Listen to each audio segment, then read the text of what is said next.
back to affirmations. I want to thank those who are returning as well as my subscribers.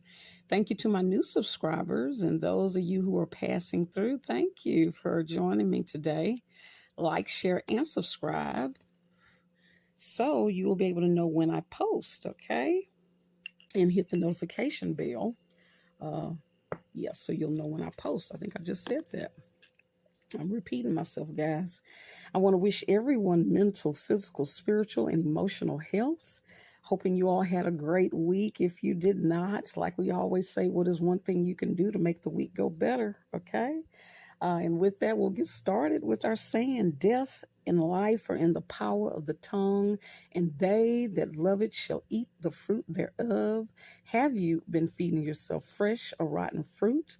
I'm hoping it's fresh, never rotten. Always wanting to mind the self-talk that we do with ourselves, as well as what we speak, as well as what we're speaking about others. If it's done under malicious intent, or if we're lying on others, sometimes that can activate reap what you sow, and we don't want that. We want to be kind, okay? All right. And so with that, for those of you that are new, okay, let me do this. We, each week, will pull from the Dialectical Behavioral Therapy, the DBT deck for clients and therapists. Again, we're using these cards for the healing of our people, the descendants of the slaves.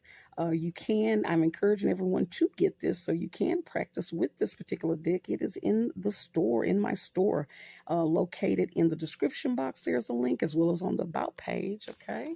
And also in the past, we were using the self-therapy card deck. For those of you that are new, this is a deck I would recommend the clients that I would do therapy with.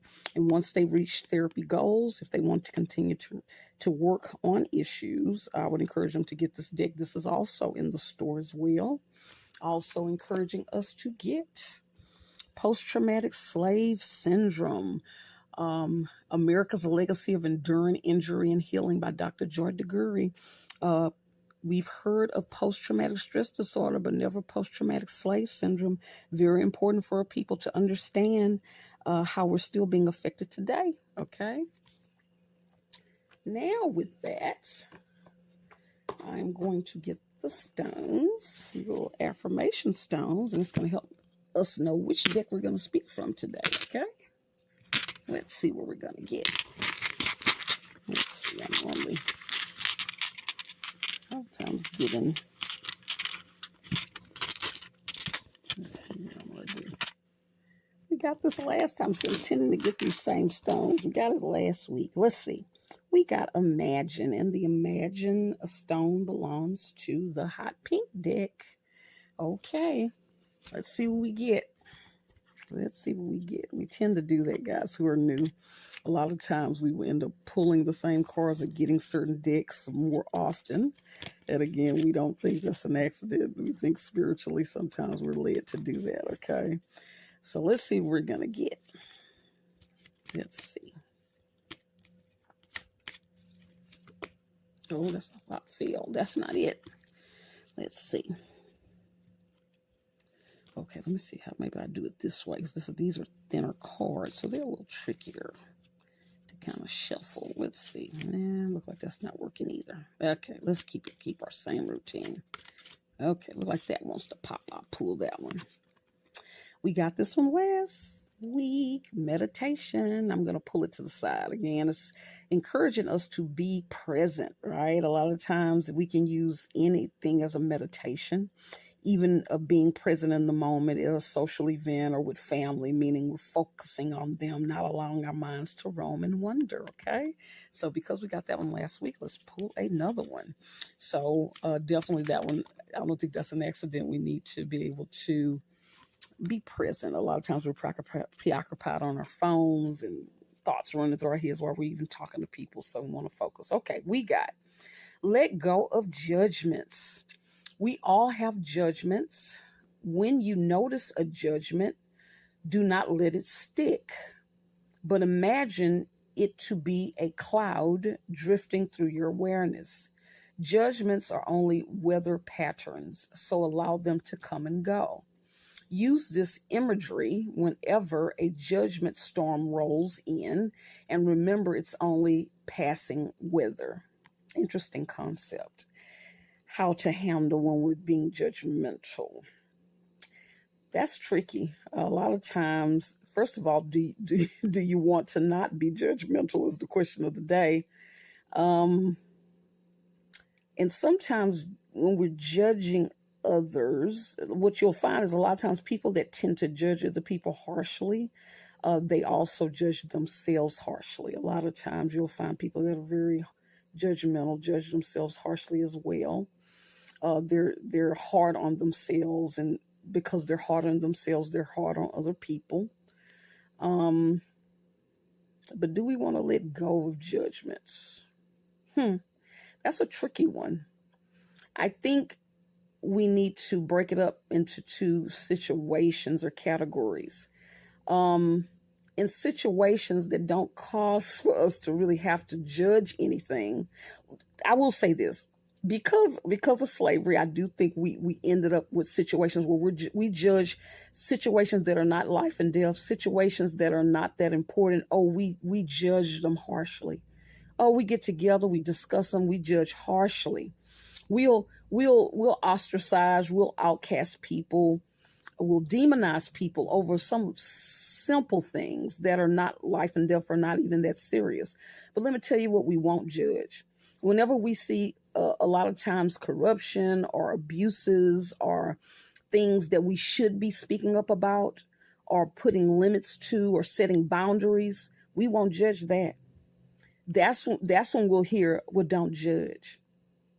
If you notice, don't judge that. So things that we should be judging, we don't judge, but things that are not even important, or our opinions about others, or, things, simple things that's not life or death or that serious, we judge it harshly. Okay. So we want to be able to use our judgment wisely. There is a time and place for everything. So what we want to do is start asking ourselves, is this worth judging? And even if I do have an opinion about it and I'm judging it, is it okay for that person, or does the situation, do they have a right to it? Okay. And is it causing anyone harm or abusing power in any kind of way? Okay. So that's what we should be judging when there's abuse of power. Okay. So we want to keep that in mind. That was a good one. Yes, it's tricky. I think we all kind of do that. Ooh, we'll judge. Yes, we will. Let's see. Let's see which next one we're going to get.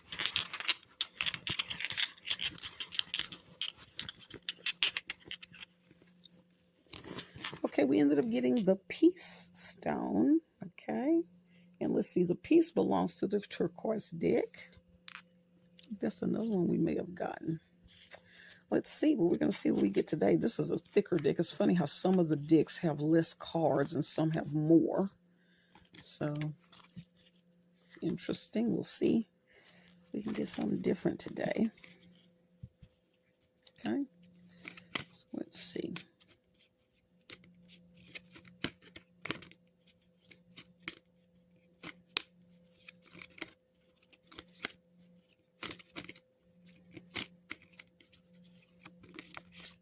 Okay. Got that to fall out. Let's see what they're talking about. Opposite to emotion. Opposite to emotion, or O2E for short, means you act opposite to the behaviors certain emotions pull you into. For example, depressed people isolate and become inactive. In this case, the O2E behavior are to reach out and increase your activity. Anxious people avoid and angry people attack. In these cases, the O2E behaviors are to approach what you fear, if you have anxiety, and gently avoid the targets of your anger, if you have anger issues. Whenever an emotion you do not prefer pulls you into a behavior that feeds it, act opposite to it, experience a change. I like that. It's the opposite. Okay. Huh. That's pretty good. Let's see. So I'm just connecting this to, a lot of times we're looking at slavery and how we've done. Um,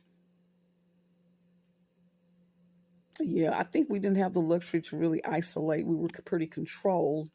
And I do think in community, church was the place where a lot of times we would gather, but also, um, just playing music or sitting around kind of resting during those times, having community was how we survived. It was such a harsh experience. And I think we forget about that, gathering together in safe ways, more family appropriate type activities. Uh, are kind of called for that would help our depression. The tricky thing is a lot of times we think we're not isolating, especially when we're dealing with depression, but we will go do activities and isolate and kind of avoid healthy type of gatherings, to go and isolate and go to gatherings that are for us to indulge in our vices, drinking alcohol, these type of escapes. But afterwards, you'll know if it's helpful or not, is the results. So if afterwards you're more depressed, then that's an activity that is not helpful. So so when we're depressed, the goal now is to think about healthy activities, arts or anything like that, or going to museums, having dinner with family, doing something a little opposite than what you would normally do when you're depressed. I think that's kind of what this is talking about, okay? Anxious people avoid situations that makes them fearful, but the goal with being anxious, that is whatever type of, when you go into therapy dealing with anxiety, they normally will have you do that particular action to kind of help you work through the fear. Okay, so doing the opposite. And then anger, things that trigger you. And so the goal is to gently avoid, as they say, or not set yourself up in situations, or know when to remove yourself, or not even go around situations that are going to have you angry and triggered, okay? And sometimes you might have to let people know that they have a way of pushing your buttons. You might have to say, it's tricky, set boundaries, I can hang, if this is the situation, but if we're talking about these particular topics, I'm going to have to go, setting a boundary, okay? All right, that was a good one. Okay, and with that, let's get us an affirmation. Let's see what we're going to be talking about today. Let's get us an affirmation card. Yeah, that's tricky. I never thought about that, acting opposite, right? But I think about in slavery, we always had to act opposite, right? We would be harmed and hurt. Boy, we'd have to turn around and perform. They want us to sing and play music and act happy and go on, and in an odd way when you think about it, because we were not allowed to indulge in kind of depressions and things. With spirituality, we pulled through. We went on, and it is important to give yourself time to feel your feelings, but it's also a time to a time where you have to get on with it and move on. So put in the comment section if you all can relate to that. Let's see what this is saying. We got a card. I define my worth and I am worthy. We define our own worth and we are worthy as a people, right? And again, but it starts with the individual. You have to define your own worth and know that you're worthy. Because again, we can't expect other people to give us our worth or to validate us. Because if you're dependent on other people, that means at any moment in time, they can pull that back. And then you're at ground zero. Okay? All right. And so with that, I want to thank you all for joining me. Again, like, share, and subscribe. Also hit the notification bell. Don't forget to check out the store. The link is in the description box at the bottom, as well as on my about page at the bottom. Also, those of you who would like to cash app and donate, again, helping me be able to eventually do this on a more full-time basis, it would be greatly appreciated. And thank you for those who have already donated, okay? And remember, everyone has a right to heal from trauma without interference, even a race nation. And until next time, bye.